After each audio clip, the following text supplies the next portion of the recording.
Bom dia a todos. Um importante escritor, geógrafo, cientista dos Estados Unidos, chamado Jared Diamond, autor de um livro que recebeu o mais importante prêmio de literatura naquele país, o Pulitzer, Armas, Germes e Aço, é o nome sugestivo do livro, alcançou fama internacional com uma outra obra intitulada Colapso, como as sociedades escolhem o sucesso ou o fracasso. Nesse livro, de forma clara, didática, objetiva, ele traduz os modernos saberes que emergem da arqueologia na busca por respostas sobre mistérios que até então atormentavam a comunidade científica e a humanidade em geral. Por que diferentes civilizações do passado, em diferentes lugares do planeta, em diferentes momentos da história, depois de um legado de vários séculos de construção de uma cultura, deixaram de existir, sumiram do mapa, desapareceram? É o caso dos vikings, é o caso dos maias, é o caso dos ilhéus de Páscoa. O Dr. Jared consegue demonstrar, usando as ferramentas da ciência, aquilo que os arqueólogos, investigando os vestígios deixados pelos nossos ancestrais, e com a aplicação do teste de carbono é possível datar cada vestígio, estabelecer a idade exata, e a partir disso contar uma história, porque há uma ordem sequencial de eventos que estão reunidos num sítio arqueológico. Assim como se monta o esqueleto de um dinossauro inteiro a partir de uma pecinha da mandíbula, é possível contar a história de uma civilização a partir do que se encontra nesses sítios arqueológicos. E a resposta acachapante, definitiva, não há dúvida de que foi isso que aconteceu, é que todas essas civilizações deixaram de existir, desapareceram do mapa a partir do momento que deixaram de ser sustentáveis. Em boa parte dos casos, a razão primeira do colapso, que é o nome do livro, foi a escassez de recursos hídricos, de água doce e limpa.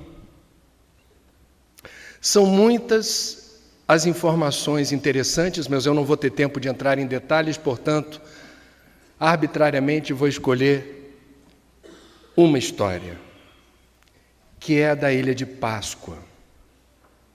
Uma ilhota pequenininha de aproximadamente 700 quilômetros quadrados, conhecida no mundo por totens de pedra, com inscrições espalhadas no seu perímetro.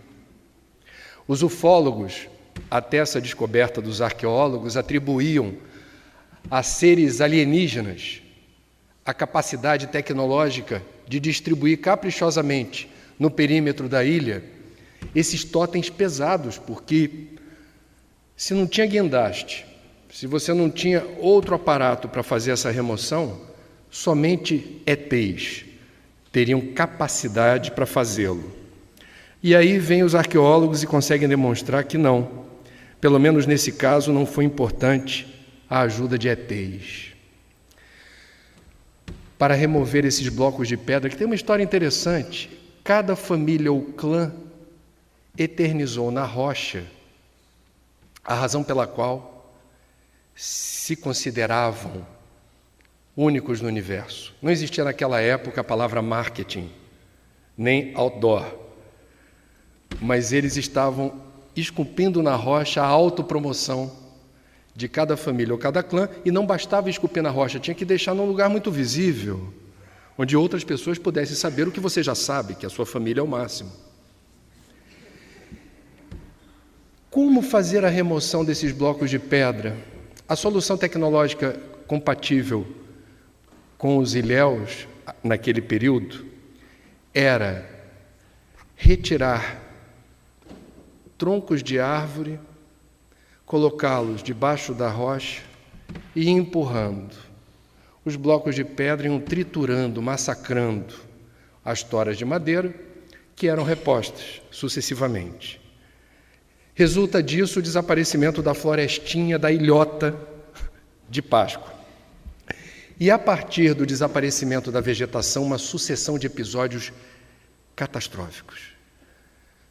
O suprimento da agricultura, de quilocalorias, de nutrientes que vinha da agricultura, você naquela época tinha as pragas oportunistas da lavoura que eram combatidas pelos predadores que se refugiavam justamente na floresta. Sem floresta, os predadores já não estavam aptos a ajudar os ilhéus a combater as pragas oportunistas que se tornaram potencialmente devastadoras. Déficit nutricional a partir do fortalecimento das pragas. O rio de Páscoa, que era perene, passou a ser sazonal, porque sem a cobertura vegetal, você teve um problema em relação à recarga dos aquíferos. E aquela água que brotava com mais abundância deixou de brotar na proporção adequada para suprir a demanda dos ilhéus. Sem madeira, a matéria-prima fundamental para fazer a reconstituição de embarcações danificadas ou a construção de novos barcos, fundamentais para a obtenção da única fonte de proteína animal de Páscoa, que era o pescado, ficou comprometida. Houve problemas em relação a essa capacidade de retirar peixe, como havia antes. Resultado, fome. E aí eu lembro de um ditado que faz muito sentido no Brasil. Eu sou filho de paraibano, eu acho que é do Nordeste. Farinha pouca, meu pirão primeiro. Sobreveio um período de violência e de quebra nas regras de convivência social. A lei e a ordem deram lugar à disputa pelos poucos nutrientes disponíveis e cada família que se autoproclamava o máximo no tótem de pedra recorreu à violência para obter o que julgava necessário para os seus. Guerras, batalhas fratricidas, reconstituiu-se uma cultura muito abandonada do canibalismo. Numa palavra, colapso. Eu vou sair do livro do Dr. Jared e vou lembrar um incidente ocorrido há relativamente pouco tempo que nós cobrimos na TV, que foi a passagem de um dos mais devastadores furacões nos Estados Unidos. Furacão nos Estados Unidos é como carnaval no Brasil. Tem todo ano. Aliás, brasileiro ia adorar furacão, porque toda vez que o satélite detecta a aproximação de um furacão, nos Estados Unidos se decreta feriado. E aí fecham os parques da Disney, Cabo Canaveral, o comércio, o shopping, fecha tudo. E o pessoal que tem para onde ir, é recomendado que procure se refugiar fora do perímetro estimado de destruição do furacão, na casa de parentes ou amigos, ou tira férias, viaja. E se não tem para onde ir, que se refugie nos abrigos públicos. O Katrina alcança a parte mais pobre dos Estados Unidos, o berço do blues, ali no Vale do Mississippi, Nova Orleans. E a gente vai perceber que o abrigo mais importante era um estádio coberto chamado Superdome, que virou um case antropológico e sociológico que aconteceu no Superdome. Aproximadamente 50 mil pessoas para lá foram. A previsão era de passar não mais do que 2 ou 3 dias, que é o tempo estimado da passagem do furacão. Foi a época da segunda invasão do Iraque pelo George W. Bush. A segunda invasão do Iraque não contou com o apoio da ONU. O interesse foi petróleo. Como os Estados Unidos não tinham mais tantos aliados para invadir o Iraque, eles mobilizaram todas as tropas, os reservistas e a Guarda Nacional para fazer o backup nos quartéis, para compor as vagas deixadas pelos soldados que foram para a batalha nos quartéis. A Guarda Nacional é o equivalente à Defesa Civil. O que eu estou querendo dizer? não tinha defesa civil em número suficiente em Nova Orleans. Passa o Katrina por Nova Orleans, que é uma área de baixada, e tem diques contendo as águas fétidas, sujas do Mississippi. O prefeito de Nova Orleans já havia telegrafado, pedido para a Casa Branca liberar dinheiro para reforçar os diques que estavam velhos e vulneráveis. A Casa Branca não liberou dinheiro. O Katrina passou. Depois de 2 dias, alguém no Superdome, e todos que para lá foram, chegaram como vocês aqui hoje, eu. Elegantes, cordatos, simpáticos. Bom dia. Quer sentar aqui? Eu posso sentar aqui. O meu colchonete está atrapalhando a senhora, eu gosto de ler à noite. Se a senhora se incomodar, eu vou para outro lugar. Eu estou indo lá pegar água, a senhora quer? Nosso verniz civilizatório mostrando o nosso lado mais bonito e luminoso. Mas a gente saiu há relativamente pouco tempo daquela era instintiva. Se lembra de ontem, quando a gente falou do calo, quando dói? Essas 50, 60 mil pessoas estavam preparadas para passar 2 ou 3 dias. Quando o furacão passou, alguém como eu aqui hoje, fazendo uso do microfone, veio a público dizer: bom dia, tenho uma boa e uma má notícia. A boa notícia é que o furacão passou. A má notícia é que continuaremos aqui, por tempo indeterminado. Porque o furacão destruiu os diques. Nova Orleans está debaixo d'água. Não há para onde ir. Fiquem tranquilos, tudo vai dar certo. A rádio que faz mais sucesso, que tem mais audiência no mundo, é a Rádio Corredor. E rapidamente foram disseminadas informações do tipo: acho que não vai ter comida para todo mundo. Talvez não haja água potável para todos. Você viu como eles não disseram quanto tempo a gente vai ficar, mas o estoque de comida é o mesmo. Será que eles estão preparados? Chico Xavier dizia que o maior inimigo do espiritismo é fofoca, parêntese. Organizaram-se milícias dentro do Superdome para subtrair a despensa daquilo que se julgava necessário. Farinha pouca, meu pirão primeiro. Vou à luta. Quem quiser, acesse na internet os registros desse período. Nas minhas aulas na PUC, eu reproduzo o relato de 2 brasileiras jovens que estiveram por lá e passaram pelo inferno em que se transformou o Superdome. Homicídios, suicídios, estupros no banheiro. Caos. Numa palavra, colapso. O que Páscoa tem a ver com Superdome? Não é um determinismo, o ser humano não é uma ciência exata. Não se pode dizer que aonde haja escassez, sobrevém a violência como resposta imediata. Falso.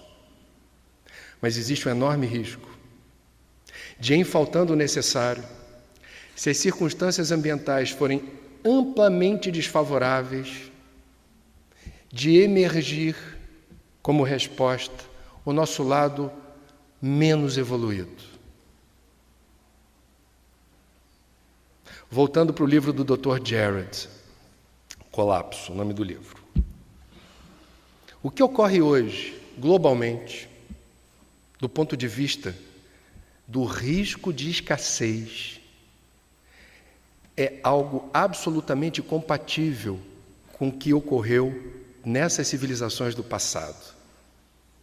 Por coincidência, 19 de agosto, não faz muito tempo, foi o dia do ano, no calendário de 2014, que, segundo a organização Global Footprint Network, nós esgotamos a capacidade de suporte do planeta prevista para o ano todo. Ou seja, hoje nós já estamos no cheque especial. Nós já estamos retirando e subtraindo do meio ambiente o que não estava previsto numa relação mais equilibrada e harmoniosa, hipoteticamente, para o ano todo. Ou seja, se o planeta fosse um supermercado, a gente já estaria pegando as compras no estoque, porque a prateleira está vazia. O Dr. Jared observa que nós estamos hoje globalmente correndo o mesmo risco dos vikings, dos maias e dos ilhéus de Páscoa. A China é um capítulo à parte. A China é um capítulo à parte. Muito tenso. O formigueiro humano amarelo que começa a gostar de consumir se divertindo e de cada 5 seres humanos, 1 é chinês e avassaladoramente expande seus domínios na direção de outros lugares do planeta no afã de retirar os recursos necessários para que aquela sociedade consiga ter o que eles consideram um padrão de vida confortável. Finalizando a minha abordagem do livro do Dr. Diamond, nós temos 2 condições de vantagem em relação aos nossos ancestrais. Pelo menos 2. A primeira, a arqueologia, que nos ensina os erros que nossos ancestrais ou nós mesmos em outras existências cometemos, e nós não precisamos repetir o erro deles. Errar é humano. Errar mais de uma vez é outra coisa. Segunda condição de vantagem são as tecnologias que permitem que a gente se comunique instantaneamente, rapidamente, sem interferência de quem quer que seja.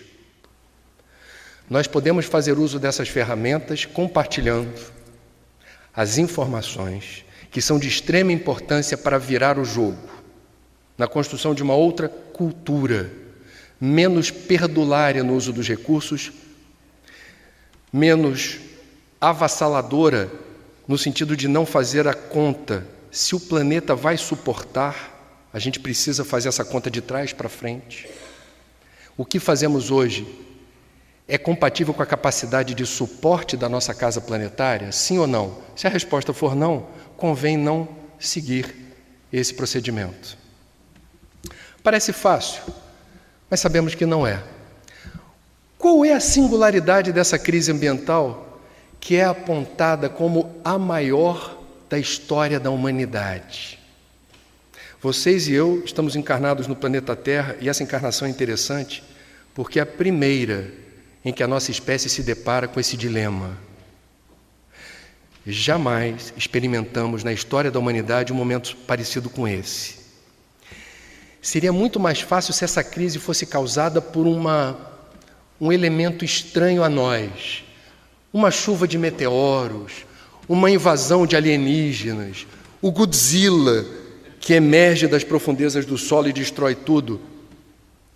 Ocorre que essa crise é causada por nossos hábitos, comportamentos, estilos de vida e padrões de consumo.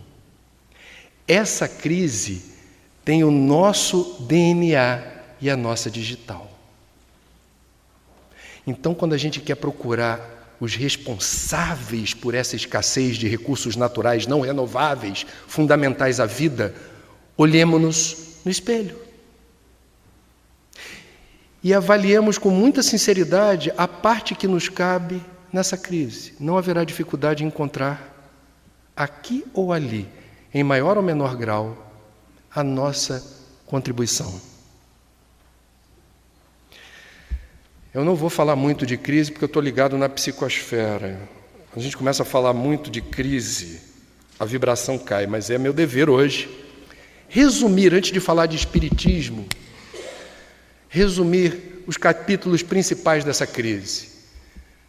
Primeiro problema, causado ou agravado por nós, a crise climática. Sempre houve mudança do clima na história do planeta. Ocorre que as mudanças ocorrem em eras geológicas. Já tivemos mais de 10 glaciações, a atmosfera já teve mais CO2 do que tem hoje, antes da gente chegar no planeta. Qual é a singularidade da crise climática hoje? Da Revolução Industrial para cá, 150 anos, 200 anos para cá, descobrimos as vantagens de queimar combustíveis fósseis, carvão, petróleo e gás, para mover o mundo. E aí, no intervalo muito menor do que uma era geológica, a gente está determinando uma mudança voraz no software inteligente do clima. O clima está mudando. Santa Catarina sabe muito bem o que isso significa. Aqui foi registrado, nesse estado, o primeiro furacão da história abaixo da linha do Equador, no hemisfério sul. Furacão é coisa do hemisfério norte. Mas o Catarina deu ar da graça por aqui. Aliás, não sei porquê, a maioria dos furacões devastadores tem nome de mulher.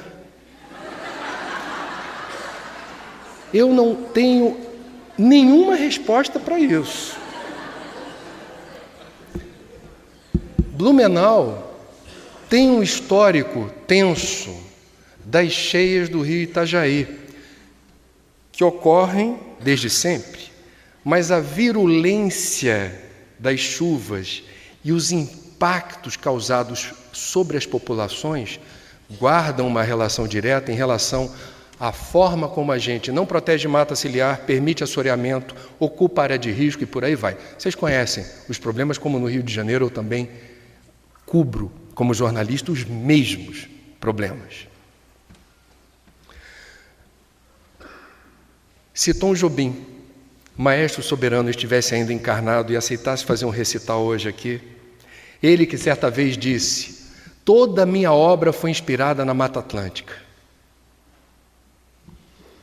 Ao tocar Águas de Março nesse palco do Carlos Gomes, a pedido, ele, estudioso que era das questões ambientais, provavelmente diria: olha, eu compus essa música há 35 anos atrás. Quando eu compus quando eu escrevi essa letra, naquela época, de fato, as águas de março fechavam o verão. Era líquido e certo que fosse assim. Hoje não é mais. Hoje as estações do ano não estão tão bem demarcadas, onde antes era. Então me perdoem, eu vou tocar algo que vocês não vão entender como, nossa, mas as águas... Não é mais tão certo chover tanto nos meses de verão como já foi. Fato. Eu vou sair do clima e vou para o lixo. A nossa espécie tem a competência de emporcalhar como nenhuma outra o universo, porque não é só a Terra. Pesquisa em lixo espacial. A encrenca que é a quantidade de detrito na atmosfera e no eixo gravitacional da Terra, mudando a sua rota, perigosamente declinando. Se alguém tem problema de insônia, não leia, não estude lixo espacial. Nós temos a competência de gerar resíduo que não se decompõe nem se degrada. São os produtos organoclorados persistentes. Olha que tecnologia sensacional, o ser humano é o máximo. A gente consegue botar na natureza algo que não se degrada e não se decompõe, na linha do tempo. As cidades não têm mais espaço para colocar os seus resíduos. As grandes cidades, na região metropolitana, não há mais espaço para isso. E chegou ao fim o prazo dado pela Política Nacional de Resíduo Sólido no Brasil para extinguir os lixões. A maior parte dos municípios brasileiros ultrapassou o prazo com lixões. Em resumo, temos algo a fazer quando o assunto é resíduo, que ainda não fizemos. Isso se volta contra nós, inclusive nos períodos de cheia de rio, porque se você investigar por que o rio, a calha do rio não suporta, como suportava antes, tanta água da chuva, você vai encontrar de tudo jogado por lá. Aí não tem jeito para isso. Biodiversidade, diversidade biológica.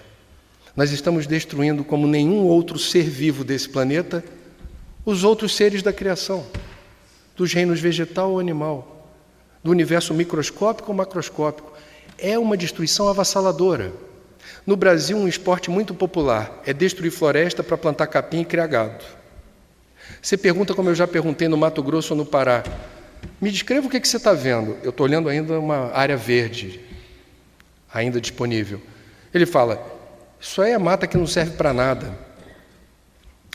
A seca em São Paulo está associada, um dos fatores que determinaram uma das piores estiagens da história de São Paulo é o desmatamento crescente da Amazônia. Cada árvore adulta na Amazônia exsuda por dia o equivalente a 500 litros de água, em forma de vapor. Esse vapor vai para o alto, se transforma em nuvem, se condensa, os ventos transportam majoritariamente na direção oeste, bate na Cordilheira dos Andes e desce o continente, se precipitando na forma de chuva aqui, inclusive aqui, onde nós estamos. Quanto mais se desmata, menos água tem para a plantação de soja, menos água tem para dessedentar as populações, menos água tem para a produção industrial em diferentes escalas e níveis. Os alemães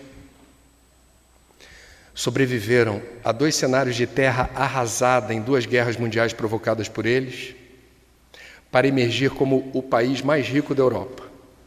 Um dos orgulhos germânicos é a indústria de fármacos. E um dos remédios mais populares do mundo, vem da Alemanha, é a aspirina, vasodilatador.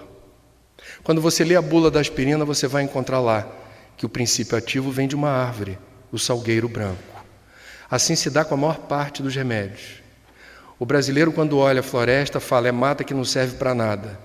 O alemão pensa diferente. Ele vê uma grande farmácia com alto valor agregado de cada produto que sai dali, a partir do conhecimento dos caboclos, dos mateiros e dos pajés. O Brasil tem esse conhecimento, mas menospreza. Isso é primitivo, isso não vale nada. O alemão pensa diferente. Eu poderia avançar no capítulo da crise, mas a psicosfera está alcançando um nível preocupante. Vamos virar o jogo. A crise é nossa. Nós temos algo a fazer. Outras tradições religiosas, outras religiões ou tradições místicas já se mobilizaram nesse sentido. Os católicos, há mais de 10 anos, na campanha da fraternidade organizada pela CNBB, mobilizam 11 mil paróquias pelo Brasil a partir de um tema que eles escolhem, a cada ano é um. Eles já escolheram água, já escolheram a Amazônia, eles mobilizam os fiéis em torno da reflexão que é subjacente a todo pensamento, doutrina ou teologia. O que fazem os religiosos? Enaltecem a oportunidade da vida. A vida é sagrada. Portanto, não é difícil defender o cruzamento dos assuntos religiosos com os assuntos ambientais. Não há vida possível sem meio ambiente saudável e resiliente. É óbvio que está na cartilha de qualquer religião, em algum momento, porque defende a vida, ou a vida em abundância, parafraseando Cristo, precisamos incorporar nas nossas rotinas a defesa da vida. Os católicos fazem isso. Os budistas fazem isso. Quem tiver interesse em ver o que diz Sua Santidade o Dalai Lama, no site em inglês, que é a referência na internet, em relação aos pensamentos de Dalai Lama, vai ver que existem vários textos considerados sagrados pelos budistas, sobre temas diferentes. Um dos temas é sustentabilidade. Nesse capítulo é onde ele mais escreveu textos até o momento. Sustentabilidade é um assunto referencial para a sobrevivência da nossa espécie e para a defesa da vida fazer sentido. Nossos irmãos, umbandistas e candomblecistas, não conseguem suportar a sua tradição sem meio ambiente.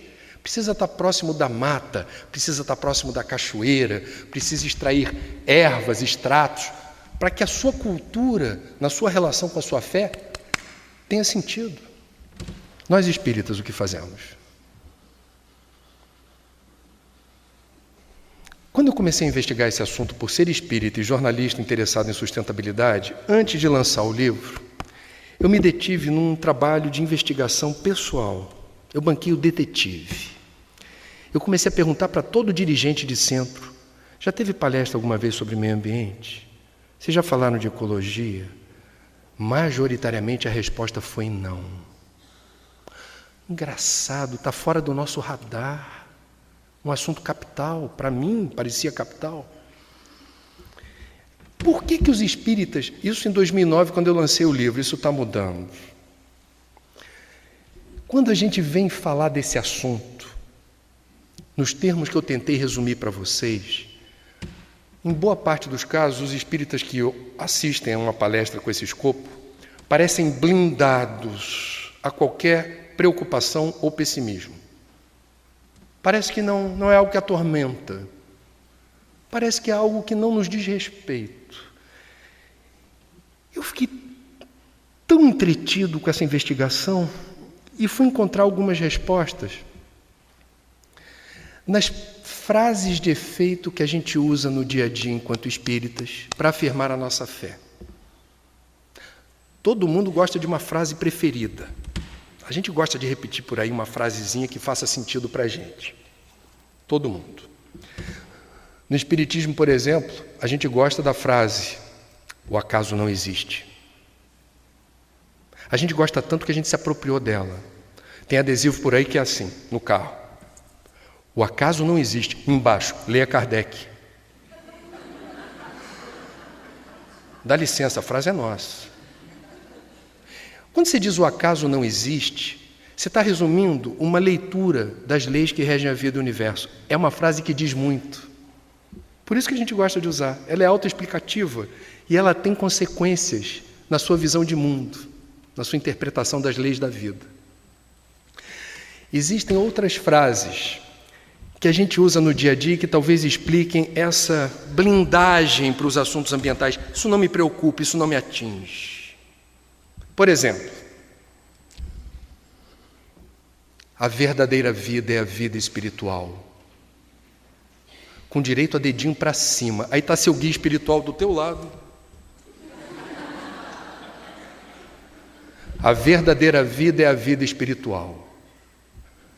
O cristianismo afirma isso. E o espiritismo ratifica, ninguém discute, a verdadeira vida é a vida espiritual, estamos de acordo. Qual é a interpretação que a gente faz dessa frase? Essa é a questão.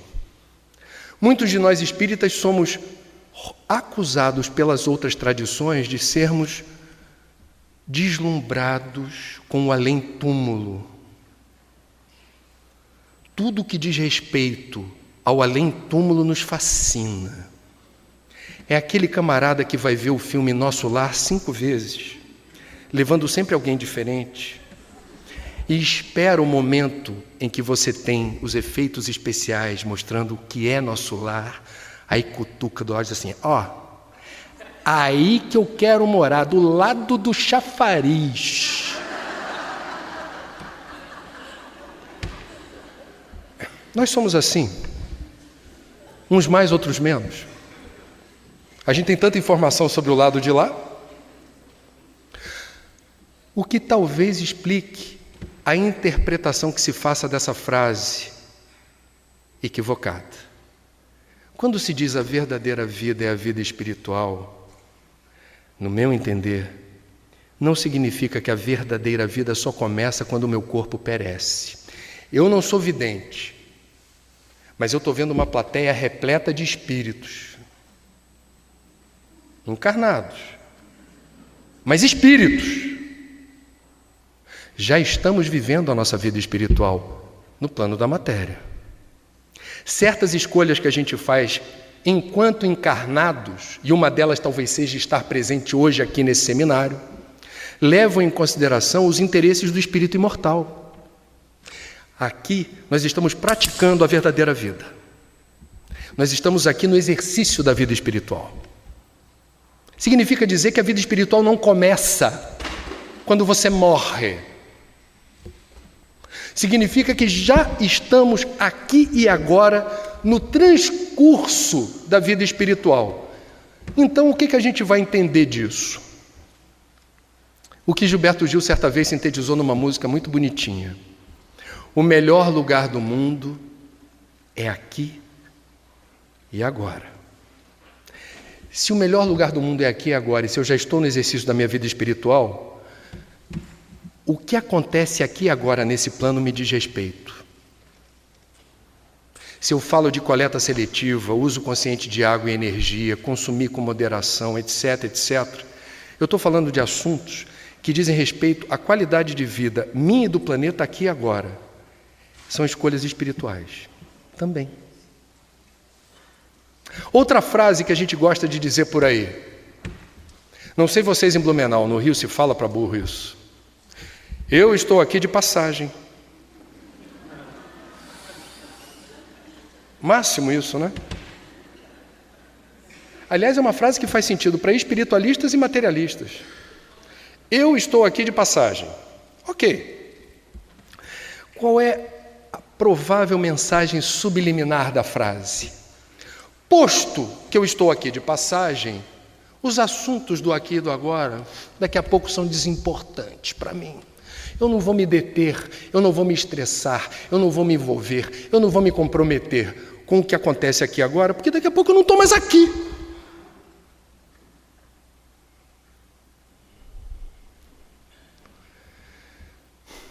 Tem uma outra frase que a gente gosta, aliás, uma palavra, não é uma frase, missão. Olha, é difícil encontrar um espírita que não fale com alguma recorrência a palavra missão. Aliás, empregada em diferentes situações. Eu tenho uma missão. Eu não sei qual é a minha missão. Eu estou à procura da minha missão. E por aí vai. Permitam-me sugerir que a gente empregue essa palavra no plural. Missões. Quem é pai ou mãe tem uma missão muito importante. Qualificar seus filhos, suas filhas, ou aqueles sob sua tutela e custódia, a viver da forma mais digna, ética e honesta na atual encarnação. Não é pouca coisa. Quem é filho ou filha tem outra missão: cuidar, respeitar e dar atenção a seus pais ou responsáveis. Além dessas missões, ser um bom profissional, ser um bom voluntário, ser um bom espírita, ser um bom eleitor, ser um bom vizinho, ser um bom cidadão. Não faltam tarefas, todas elas importantes, para que a gente faça dessa encarnação uma oportunidade valorizada no emprego do fluido vital. Nós, e aí vem o argumento que para mim é muito revelador, de como nós ainda, enquanto espíritas, podemos permanecer um tanto indiferentes ao discurso da urgência de uma nova atitude em relação à crise ambiental. Espírita tem dificuldade de estudar a doutrina. Não raro, quando você pergunta para um espírita, está lendo alguma coisa? Aí ele vai dizer, tô. Está lendo o quê? Minutos de Sabedoria. Todo dia abro uma página, medito, reflito e me ajuda muito. Eu sou fã do trabalho do Pastorino, que, bem dito, extrapola Minutos de Sabedoria. Existem várias obras embargadas pela família, resultado de um trabalho muito importante sobre os evangelhos. Técnicas da Mediunidade é uma obra referencial para quem é médium e quem estuda esse assunto, mas são obras que estão circulando no mercado negro, porque não há autorização para republicá-las. Então as pessoas associam o Pastorino a Minuto de Sabedoria, e os espíritos, porque tem muita coisa para fazer, são muitas missões, não temos tempo de estudar. E aí a gente comete a imprudência de, por vezes, olha o que eu vou dizer, e isso está por trás de uma insensibilidade para os assuntos ambientais. Tudo o que eu vim dizer aqui sobre a crise, eventualmente é considerado desimportante por alguns espíritas, porque ele ouviu dizer numa palestra, ou leu numa mensagem psicografada por Chico e Divaldo e ficou nisso, que o planeta passa por um momento de transição, de mundo de provas e expiações, para mundo de regeneração. Isso é o máximo. Significa dizer que se há um determinismo evolutivo que alcança a tudo e a todos, e chegou o momento da Terra ascender na escala dos mundos, porque no calendário cósmico universal é a nossa vez. O que euzinho fizer não faz a menor diferença, porque daqui a pouquinho, espero que seja em breve, teremos um mundo de regeneração. Olha que máximo! Então não importa rigorosamente nada que eu faça, porque chegaremos lá. A pergunta é, lá aonde, cara pálida? Vamos estudar. Vamos ver o que é dito. No livro a gente faz uma dissecação do que a doutrina reporta como verdadeiro quando o assunto é mundo de regeneração. Eu vou pegar uma fonte, dentre outras. Santo Agostinho, no Evangelho segundo o Espiritismo, tal qual verbete de dicionário, explica de forma bastante objetiva as diferentes categorias de mundos habitados. E lá a gente vai ver o mundo primitivo, abrindo os trabalhos, de onde por onde passamos. Mundo de provas e expiações, aqui estamos nós. Mundo de regeneração, com sorte lá estaremos. Mundo feliz ou perfeito, e há outras formas de você fazer essa subdivisão. Grosso modo seria isso. O que diz Santo Agostinho sobre o mundo de regeneração? Não é ainda um mundo perfeito, não é ainda um mundo livre de sofrimento ou de dor. Mas o gênero de sofrimento e de dor é bem diferente desse que a gente experimenta aqui e agora. Por quê? Porque a humanidade que haverá de habitar o mundo de regeneração será mais evoluída ética e moralmente. Parafraseando o Cristo, quando fala da parábola do festim das bodas, as vestes nupciais compatíveis, ou seja, um perispírito que vibra na frequência compatível com esse novo planeta Terra. Aqueles de nós que tivermos a condição de carimbar o passaporte para o mundo de regeneração, não estaremos livres totalmente de problemas. E eles, Santo Agostinho e outros, entram nos pormenores de o que é um mundo de regeneração do ponto de vista ético e moral. Não há uma palavra, não há uma sílaba sequer que reporte a qualidade ambiental do mundo de regeneração. Nenhuma mensagem, nenhuma informação sobre a qualidade ambiental do mundo de regeneração. Ops! Isso quer dizer alguma coisa. Significa, talvez, que se nós escolhermos hoje fazer o que estamos fazendo na linha do business as usual, vou continuar consumindo, emporcalhando, usando de forma perdulária água, energia, etc., é bastante provável. E veja, para lançar livro na FEB, a gente passa pelo crivo editorial de um corpo de editores aos quais se atribuem o discernimento de perceber o que é compatível com o que a doutrina espírita fala e o que não é. Esse capítulo eu fiquei tenso, falei assim, talvez eles digam, não é bem assim. Não. O livro saiu exatamente como eu escrevi. Existe o risco do mundo de regeneração ser um mundo destroçado ambientalmente. Um mundo onde não haja estoque suficiente de água doce limpa, terra fértil, o clima esteja completamente desorganizado, uma profusão de resíduos de todos os tamanhos e todas as procedências. Queremos isso? Desejamos isso? Mas estamos plasmando isso. Chico Xavier, no programa Pinga Fogo, na TV Tupi, exibido em julho de 1971, nos diz o seguinte: nós nos encontramos no limiar de uma era extraordinária se nos mostrarmos capacitados coletivamente a recebê-la com a dignidade devida.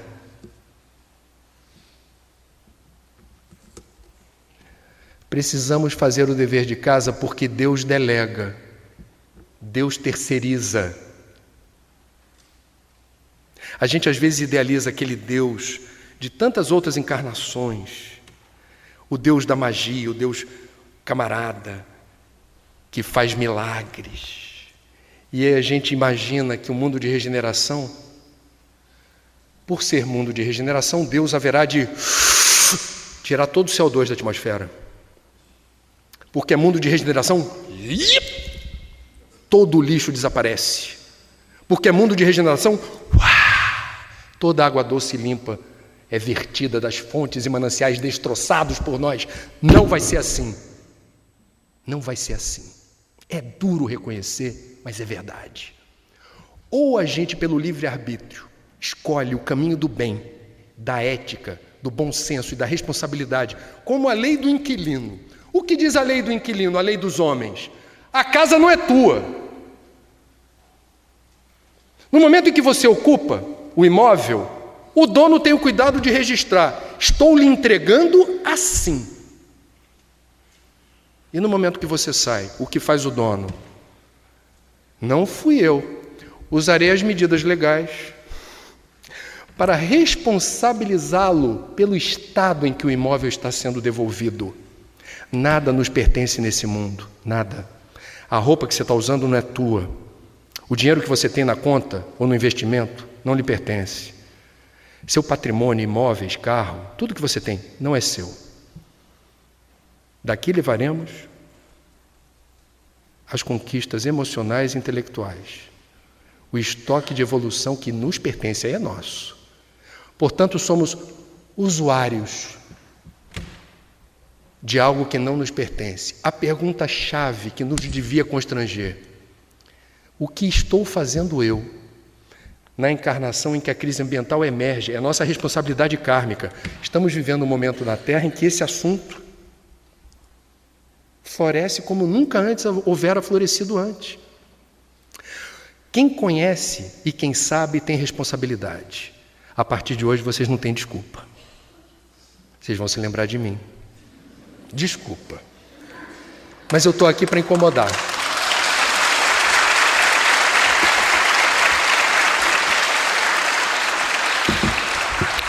Todos os dias de manhã eu acordo com uma companheira sempre ao meu lado, além da minha mulher. É a dona Angústia.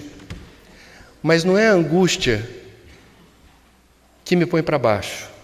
É a angústia que me faz realizar movimentos que eu não posso desconsiderar, que eu não posso postergar, em favor de um mundo melhor e mais justo. Reforma íntima é um tema caro aos espíritas. Não é possível falar de reforma íntima sem colocar na agenda o cuidado com o imóvel que não te pertence, mas que te propicia a vida. Até porque, na melhor das hipóteses, retornaremos. Portanto, o espírita mais egoísta do mundo, que só pensa em si, por isso mesmo, deverá ter outro comportamento ambiental. Porque ele almeja o retorno. E creiam, na melhor hipótese, retornaremos. Na pior hipótese, iremos para um mundo que não tem a vibração de um mundo de regeneração. É melhor a gente não torcer por isso. O que Espiritismo e Ecologia têm em comum? É o tema focal. E aí eu quero destacar o pioneirismo da nossa filosofia espiritualista, que tem aspectos religiosos, em relação a esse tema. Porque Kardec foi pioneiro na abordagem de um assunto que no século XIX não estava colocado ainda. Espiritismo e ecologia são duas palavrinhas novas que surgem na segunda metade do século XIX. Primeiro vem o espiritismo, palavra que não existia no dicionário, e que Kardec cunha para designar uma nova doutrina espiritualista, uma filosofia espiritualista. 1857 é a data de nascimento oficial da doutrina, com a primeira edição do Livro dos Espíritos. 9 anos depois, do outro lado da fronteira, entre França e Alemanha, um naturalista alemão chamado Ernst Haeckel também cria uma palavra nova chamada ecologia. Oikos, lar ou casa, logia, estudo da casa. Olha que legal você considerar o planeta casa, é outra visão. Já existia biologia, só que a biologia não alcança a dimensão investigativa dos ecólogos. Um outro ponto em comum: Kardec e Haeckel eram notoriamente homens de ciência, eram cientistas. Kardec era um cético, como todo homem de ciência deve ser. A presunção é da dúvida, da desconfiança. Através do estudo dos fenômenos, você vai tentar estabelecer relações de causa e efeito que ajudem a entender como aquilo se resolve. Kardec já tinha conhecimento do fenômeno das mesas girantes, que saía na imprensa. Você estuda a biografia de Kardec, você vai ver uma coleção de reportagens com foto das pessoas fazendo as mesas flutuarem, etc., nas festas. Kardec sabia e não se interessou. Num primeiro momento, aquilo não era importante. Alguns amigos, aos quais Kardec reputava seriedade, respeito, credibilidade, falaram: o senhor tem que conhecer isso, o senhor que estuda magnetismo, o senhor tem que ver de perto o que está acontecendo, porque não é fraude, é muito impressionante. Nasce a doutrina espírita com a isca determinada pela espiritualidade superior para que o codificador se aproximasse. Se ele não se aproximasse, tinha plano B. Tinha Leon Denis e outros que poderiam se sentir igualmente instigados a investigar e codificar a doutrina. Todos eles eram céticos. Kardec não criou uma nova religião. Kardec não era um místico, um líder espiritualista. Kardec era um homem de ciência. A doutrina espírita nasce no chão gelado da ciência investigativa e cética. É daí que nasce o jequitibá espiritual do espiritismo. Espiritismo e ecologia preconizam um olhar diferenciado sobre a realidade. Espíritas e ecólogos não olham para o mundo de forma óbvia, linear, só atentando para o que é sensorial, o que dá para tocar. Não. Espíritas e ecologistas desdobram um olhar que eu vou ousar aqui chamar de sistêmico. É uma visão que hoje os físicos quânticos denominam, ou Bertalanffy, como um conjunto de fenômenos interligados e interdependentes que interagem o tempo todo. O universo é uma pulsação incessante do microcosmo com o macrocosmo e tudo se comunicando, tudo se relacionando. Eu não sou especialista em célula. Se eu viesse dar uma aula sobre célula, hipoteticamente, eu levaria 10 minutos para explicar a célula da membrana para dentro. Núcleo, órgãos, membrana. Mas para entender o que é uma célula, eu tenho que situá-la no environment, no ambiente aonde ela esteja. A célula só pode ser compreendida em relação a outras coisas. Eu não sou especialista em astronomia, mas se eu viesse dar uma aula sobre Via Láctea e tivesse que explicar Saturno, eu levaria 10 minutos para explicar Saturno a partir do núcleo, da massa, dos anéis, e depois eu teria que explicar Saturno, porque só é possível explicar Saturno em relação à Via Láctea, às órbitas e as relações estabelecidas com outros eixos gravitacionais onde ele é peça fundamental, tal qual um relógio. Eu não sou sociólogo, mas a sociologia nasce a partir do pensamento de Durkheim, de que nós somos produtos do meio. O ser humano pode ser explicado em si mesmo, pode, até certo ponto, porque nós somos esponjas ambulantes e nós vamos absorvendo conhecimento, cultura, arte. Nós somos influenciados o tempo todo por tudo que chega até nós. Nós somos anteninhas ambulantes. Portanto, o ser humano não é apenas explicável da epiderme ou da psicosfera para dentro. Ele é parte de algo maior. Ele só pode ser explicado em relação a outras coisas. Esse é o pensamento sistêmico, repleto de significado e sentido para o criador do espiritismo, o codificador, e para o criador da ecologia. Porque a natureza é sistêmica. Um outro aspecto importante de espiritismo e ecologia é o senso de urgência. Os ecologistas, vocês sabem, estão sempre ali, são os ecochatos. Eu sou um. Fica lá dizendo assim, não há tempo a perder, o dia da sobrecarga da Terra foi 19 de agosto, a gente tem que corrigir o rumo, tem que fazer diferente. Quanto tempo o planeta poderá suportar? Essa é uma pergunta que a ciência tenta descobrir. E os espíritas o que fazem? É aquela palestra que eu falei. Vivemos um momento de transição. Em breve estaremos num mundo de regeneração. Para muitos de nós é uma encarnação-chave. Talvez não tenhamos outra chance de ajustarmos a nossa vibração, tornando-a compatível com o mundo de regeneração. E por aí vai. Senso de urgência, não há tempo a perder. Um assunto que eu adoro e que diz respeito a espiritismo e ecologia é aquele que versa sobre psicosfera. Nós, espíritas e os ecologistas, falamos o tempo todo de poluição, mas a gente não se dá conta de que falamos o tempo todo de poluição. Os ecologistas falam basicamente da poluição que é possível estudar e mensurar. Poluição das águas, poluição do ar, poluição do solo, poluição do espaço. E os espíritas falam de poluição quando? Para o espírita, pensamento e sentimento não são abstratos. Pensamento e sentimento têm força e direção. Olha a responsabilidade da gente. A gente se acoberta na invisibilidade dos pensamentos. Vocês não sabem o que eu estou pensando agora. Mas aqui no palco está assim de espírito, sabendo direitinho o que eu estou pensando. Pensamento e sentimento têm força e direção. E daí? E daí que a qualidade do pensamento, a frequência com que a gente pensa ou sente certas coisas, determinam ambientes mais ou menos saudáveis para nós e para quem está por perto.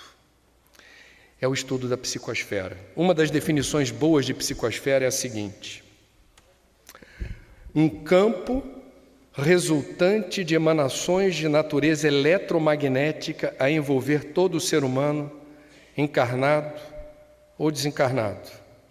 Reflete não só a nossa realidade evolutiva, mas também o nosso padrão psíquico, nossa situação emocional e o estado físico do momento. Vocês, como eu, tomaram café antes de vir para cá. Se o café estava amargo e você está sentindo azia, a tua psicosfera está lá acusando, ó. Está no pacote. Psicosfera é o teu cartão de visita espiritual. Você desencarnou, está louco para bater um papo com o seu guia. Aí você vai começar a falar dizendo, hoje é o dia da minha vida. Aí ele fala assim, já sei, filho. É frustrante, né? O guia fala assim, eu posso até te ouvir, mas está aí com você. Está estampada na sua psicosfera. Portanto, quando a gente fala de poluição e psicosfera, a gente está falando o seguinte: há uma enorme responsabilidade na forma como nós plasmamos e projetamos formas de pensamento ou miasmas, aquilo que está sendo exudado de forma mais ou menos intensa ou frequente a partir do que estamos dispersando ao nosso derredor. Joana de Ângeles diz: a poluição mental interfere na ecologia psicosférica da vida inteligente, intoxicando de dentro para fora e desarticulando de fora para dentro, estando a Terra vitimada pelo entrechoque de vibrações, ondas e mentes em desalinho, como decorrência do desamor, das ambições desenfreadas, dos ódios sistemáticos, a poluição mental campeia livre, favorecendo o desbordar daquela de natureza moral, fator primacial para o aparecimento das outras que são visíveis e assustadoras. Por que no movimento espírita existe a campanha pelo Evangelho no culto do lar? Joana chama Jesus do grande ecólogo. O que é o Evangelho do culto do lar? É o saneamento básico espiritual do ambiente onde nós estamos vivendo. O nosso cantinho na terra, onde você é você. Na sua casa você não finge o que você não é. Na sua casa você é o que você é. É você no auge da sua intimidade. Você faz o que você gosta de fazer. Alguém já disse que ética é aquilo que você faz quando ninguém está vendo. Na sua casa você é você. Isso pode ser algo complicado. Se a gente não segue o preceito do Cristo, vigiai e orai, ele disse isso há 2014 anos atrás aproximadamente. Vigiai e orai. Ele sabia para quem ele estava falando. O culto do Evangelho no lar é um momento de trégua, na correria do dia a dia. É um momento em que a gente não vai atender o telefone, celular ou fixo, o interfone, a televisão está desligada, o som está desligado. É um momento da semana que você sabe que o risco de ser importunado é mínimo. E que a gente vai fazer a leitura de uma página com uma mensagem edificante, preparo do ambiente. As palavras têm poder. O som das palavras, quando proferidas com sentimento, elas alcançam outras dimensões. A gente faz a prece de abertura, não é receita de bolo, é a prece sentida, é uma evocação. E a gente vai abrir ao acaso o Evangelho e aquela página deve ser objeto, seria bom, de um comentário em que a gente pudesse trocar ideias sobre o que foi lido e ver se há pertinência na nossa realidade naquele momento. Ah, mas não está combinando com o que eu estou vivendo, eu estou preocupado. Outras hipóteses. Você vai passar por isso em breve, a espiritualidade está te preparando para encarar. Ou você foi abençoado com a visita de pessoas necessitadas, trazidas pelos guias e mentores, que precisam ouvir de um encarnado o que está sendo dito ao acaso, que não é para você nem para sua família, é para ser lido por quem mais necessita naquele momento daquelas palavras. Considere isso um prêmio, porque o seu lar foi considerado um ambiente de serviço, um ambiente de auxílio. Termina a prece, o que aconteceu? Todas aquelas formas de pensamento, todos aqueles miasmas que a gente por vezes traz da rua, traz do ambiente de trabalho, traz da fofoca, traz da maledicência e perturba a nossa psicosfera e se cristaliza ao nosso derredor, é removido. É profilática a medida do culto do Evangelho no lar. Existe um livro de Ernesto Bozano que retrata a psicosfera de um pastor de uma determinada tradição cristã, uma pessoa do bem, uma pessoa ética, que no sábado, véspera da preleção que faria em sua igreja no domingo, busca inspiração na Bíblia para isso. E a psicosfera desse pastor, exatamente em cima da poltrona da sala, aonde ele costuma ler e se preparar, estava saturada de formas diabólicas aterrorizantes, porque ele estava se inspirando nas descrições mais horrendas da figura do diabo para impressionar a plateia, vencer pelo medo a plateia para que a fé seja a resposta à ameaça diabólica. Ele precisava pintar o diabo com as cores mais impressionantes. Para isso buscou inspiração, plasmou, fantasiou, idealizou. E isso ficou incrustado tal qual uma tatuagem. E daí é só uma forma de pensamento, é só um miasma. Não é o que dizem os espíritos. Aonde não há o cuidado em relação a essa profilaxia da nossa psicosfera, o acúmulo de formas de pensamento com baixo teor vibratório podem nos predispor a quê? Desânimo, desalento, inapetência, falta de esperança, sono irregular com pesadelos, sonos não restauradores, depressão, ideias suicidas. Veja a importância e o alcance da gente tentar construir o exercício, porque não é fácil, Nosso degrau evolutivo ainda não permite que sistematicamente nós estejamos com um alto astral. Então que a gente exercite o alto astral.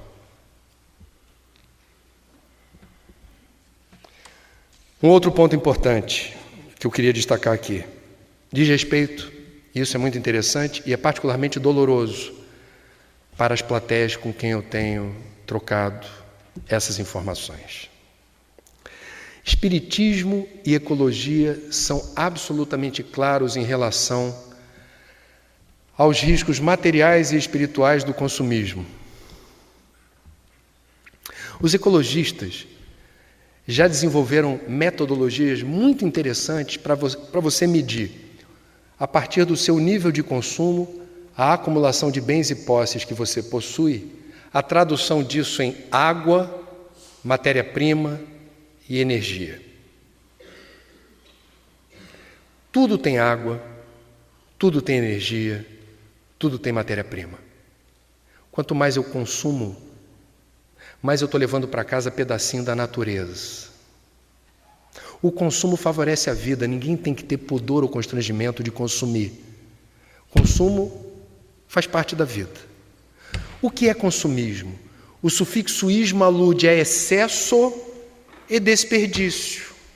O consumismo degrada, devasta e depreda a casa planetária. Já somos mais de 7 bilhões de pessoas. A cada ano são mais 200 milhões de encarnados que vingam, porque tem mais que encarna, mas não vinga. Filho de paraibano. No Livro dos Espíritos, quando Kardec indaga a espiritualidade sobre a superpopulação, o risco de superpopulação, a resposta é um tanto enigmática. A espiritualidade diz algo como: Deus a tudo provê. Como se o problema não fosse o número, mas a qualidade do número. É o que diz essa organização Global Ecological Footprint e uma outra chamada World Watch Institute, que fez a seguinte conta: nós hoje, se tivéssemos uma humanidade composta apenas por pessoas que replicassem os hábitos da classe média americana, que é aquela que troca de carro todo ano, troca de closet todo ano, adora comprar, entra na fila 10 dias antes de abrir a loja da Apple para levar o iPhone 6, etc. Se tivéssemos uma humanidade com esse apetite de consumo, o planeta só suportaria uma população de 1 bilhão e 200 milhões de pessoas. Qual é a armadilha que os ecologistas estão tentando mostrar que está acontecendo hoje? Qual é a boa notícia? O número de excluídos e de miseráveis no mundo tem decrescido rapidamente. Países como China, Índia e Brasil estão conseguindo promover inclusão social. O Brasil, nos últimos 15 anos, retirou da faixa de pobreza aproximadamente 40 milhões de brasileiros. A notícia é ótima. É a tal da classe C emergente. Viva a classe C emergente! Qual é a armadilha? Se a classe C emergente entende que para ser feliz tem que replicar os hábitos de consumo perdulários, alienados, desvairados da maioria da classe A e B, não há planeta suficiente para isso. Tem um outro ditado bom para burro que diz assim: sabendo usar, não vai faltar. A questão é, estamos sabendo que o consumo é um ato político. Quando a gente consome qualquer coisa, a gente não está levando para casa só um sabonete, um óculos, um relógio ou roupa. A gente está levando uma história de como aquele produto foi fabricado, o que precisou ser retirado da natureza para constituí-lo, e a pergunta-chave que a gente precisa fazer com honestidade: eu preciso disso? Porque nós somos vulneráveis a certas palavras mágicas. Promoção.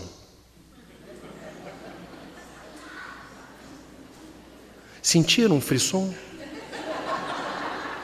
Posso falar outra? Zera. Vou falar outra.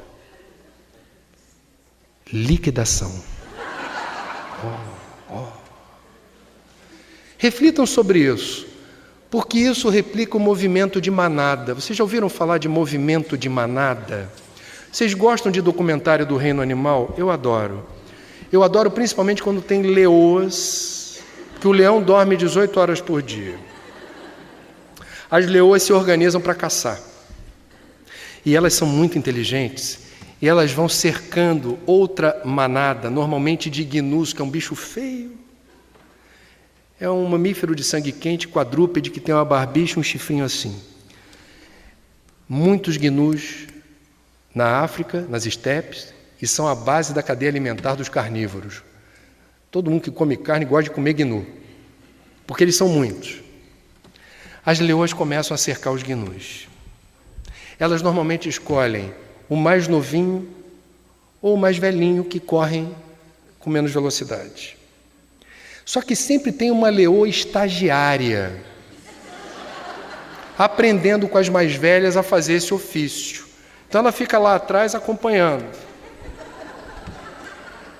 Certa vez eu vi um documentário em que a leoa estagiária cometeu um erro. A relva estava seca e ela colocou a patinha da leoa estagiária, isso aqui, na relva seca e fez creque. O gnu que estava mais próximo nem olhou para ver o que era, saiu correndo. Todos os outros, eles conseguiram fazer uma tomada aérea disso, tal qual um dominó gigante. Começaram a correr para o mesmo lado, instinto de sobrevivência. Eles já têm essa capacidade de, na dúvida, arremeta. Pernas para que te quero. Um dia, nós jornalistas teremos um transcoder, como Star Trek, para fazer a tradução simultânea, conversando com qualquer ser do reino da vida. Eu ainda vou entrevistar um gnu na hora que ele está correndo. Eu quero fazer isso. Eu vou ter minha tecnologia para acompanhar o gnu, e quando ele chegar pertinho, eu vou pegar o meu gravador e vou perguntar assim: com licença, você está correndo por quê? Eu já sei a resposta. Ele vai dizer: não sei. Sabe onde eu vi essa resposta? Não sei. Há uns anos atrás, ainda apresentando o telejornal, a nossa correspondente em Nova York, Sandra Coutinho, foi acompanhar de madrugada, numa fila gélida, porque já era inverno, em Nova York, de uma loja que vende tablet, uma nova versão de tablet. Na madrugada gélida de Nova York, adolescentes, predominantemente na fila, aguardavam a abertura da loja. E a repórter encontrou um grupo de brasileiros. E para um dos brasileiros perguntou: mas por que você está aqui agora, de madrugada, em pé nessa fila? Não sei. Palavra de honra.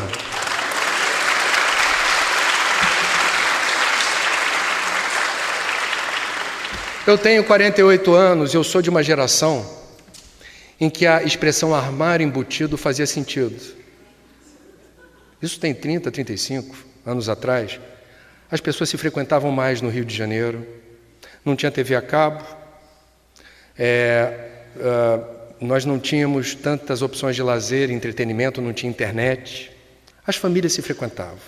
E eu me lembro pequeno, lá em casa, em Laranjeiras, de certa vez uma visita dizia assim: me mudei, estou agora no novo imóvel no Flamengo, tem supermercado perto, tem cinema, linha de ônibus, estão construindo o metrô e tem armário embutido.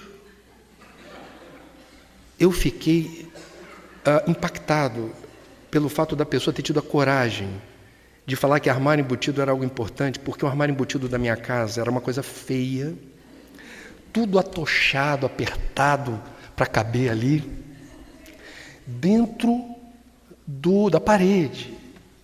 E eu fui perguntar para os meus pais depois: vem cá, ela falou armário embutido, eu não entendi.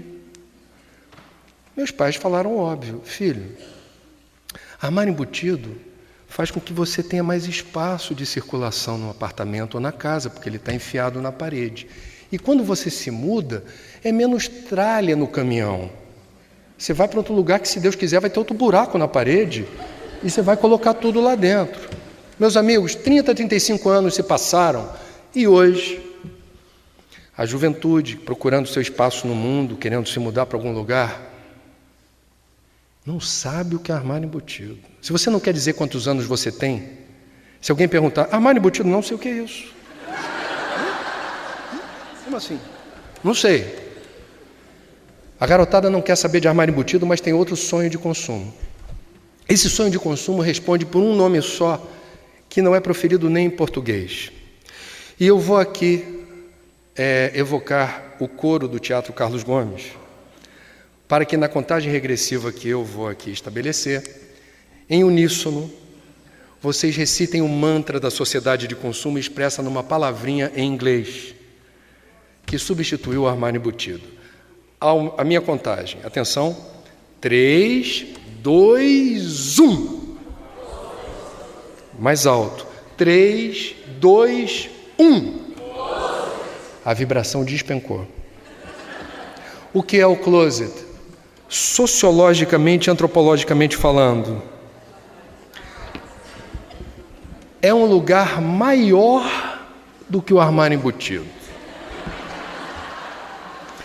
Em 30, 35 anos, aumentou a demanda por espaço dentro das nossas casas para guardar aquilo que há relativamente pouco tempo atrás cabia lá. O que é um closet além de um ambiente? Não é um ambiente apenas, ele precisa ter certos ingredientes. Quais sejam? O que não pode faltar dentro de um closet? Não estou falando de roupa não, estou falando de infraestrutura. O que não pode faltar? Espelho. Veja, quanto mais melhor. Parece uma discoteca. Tem closet por aí que você se vê de frente, ladinho. Os excêntricos gostam do derrière. E por aí vai. Muito espelho. No escuro? Não é uma luz qualquer, me perdoem. Eu levo para a PUC uma revista de decoração, a única que eu comprei na vida, que traz na capa, eu tive que mostrar para os meus alunos de jornalismo ambiental. A manchete da revista era: como iluminar o seu closet. E as fontes da informação eram 3 light designers. Olha, depois do cartãozinho de suicidólogo, uma outra profissão que eu tenho uma inveja boa. Quem é o senhor? André Trigueiro. Light designer. O que faz o light designer? Ele vai atender o freguês com o gênero de luz que ele quer. Para o espírita distraído, quem está chegando agora vai dar vontade de cantar a musiquinha. Quanta luz. Não é essa luz. É aquela luz que você idealiza, do filme que você viu com Charlton Heston, Moisés, aí Deus falava com ele.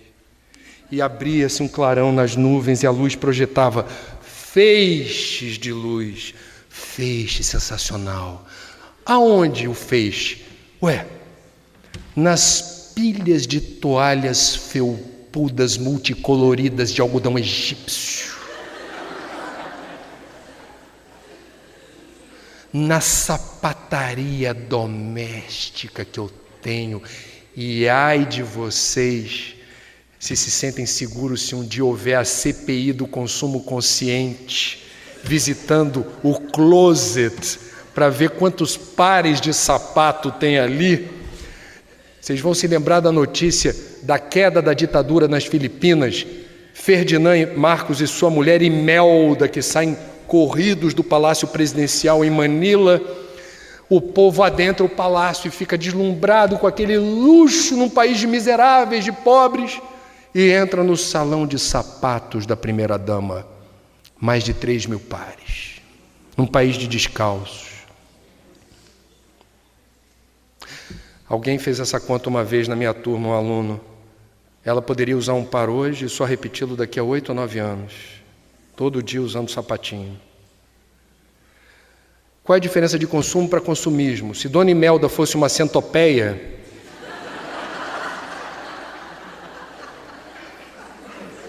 eu não estaria aqui me comprometendo karmicamente com sua personalidade.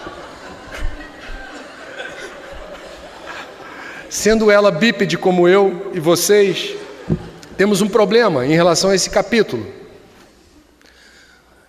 A pergunta-chave é: se todos entendermos que para ser feliz é preciso se locupletar, colecionar, acumular bens e posses, como se o consumo não tivesse repercussão no mundo natural, estaremos numa encrenca inominável. Há um outro problema: ostentar a abundância, aonde ainda há tanta escassez, resvala num problema que o Espiritismo alcançou há 150 anos atrás. E é linda a maneira como o Espiritismo trata desse assunto. Antes de existir a expressão ecologia, antes de existir a expressão meio ambiente, que é do alemão UNWELT, não vou pronunciar porque você está aqui e conhece alemão, Umwelt, ou qualquer coisa parecida, é da década de 1920. Desenvolvimento sustentável só foi assumido como uma expressão importante em 1992, na Rio 92, aqui. Antes de tudo isso, vem Kardec. Capítulo das leis morais. Lei de conservação. Deixa um minuto de sabedoria para lá. Abre o livro dos Espíritos, no capítulo das leis morais, lei de conservação. E lá o codificador denomina um subtítulo dentro do capítulo: necessário e supérfluo. Releiam, é atualíssimo. E há uma pergunta lapidar que Kardec faz à espiritualidade maior nos seguintes termos: por que a terra nem sempre ao homem oferece o necessário? Kardec faz perguntas proféticas que não aludem ao tempo dele. Naquela época, a humanidade tinha pouco mais de 1 bilhão de pessoas, não se poderia dizer que havia uma crise ambiental. Mas a pergunta é interessante. Por que a terra nem sempre ao homem oferece o necessário? A resposta é linda, é relativamente extensa. Eu vou destacar a parte que me toca o coração. A terra ofereceria ao homem sempre o necessário, se com o necessário soubesse o homem contentar-se. 30, 40 anos depois, Mahatma Gandhi proferiu uma frase muito bonita nessa linha. A terra pode oferecer aos homens, ou pode atender às necessidades. A frase é essa. Mahatma Gandhi, na Índia. A terra pode atender às necessidades de todos os homens, mas não à ganância de todos os homens.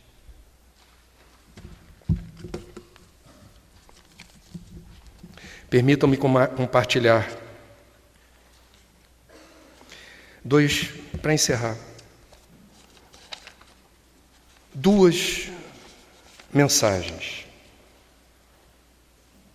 Uma foi publicada num livro,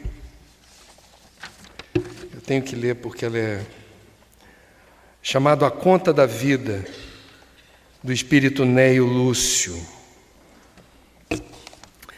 e que revela o drama de uma mãe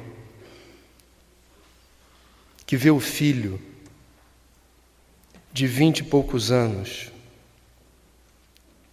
que fica em casa sem a disposição e o ânimo de realizar qualquer tarefa útil ou nobre, remunerado ou não. O filho está ali encostado, no auge da sua vida e da sua vitalidade. E a mãe roga uma prece, comovida, pedindo ajuda.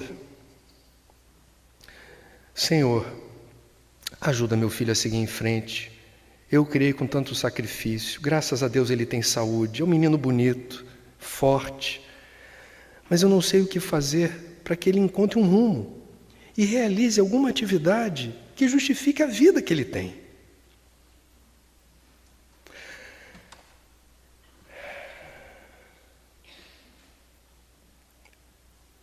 Um emissário da espiritualidade encontra o filho dessa senhora em desdobramento.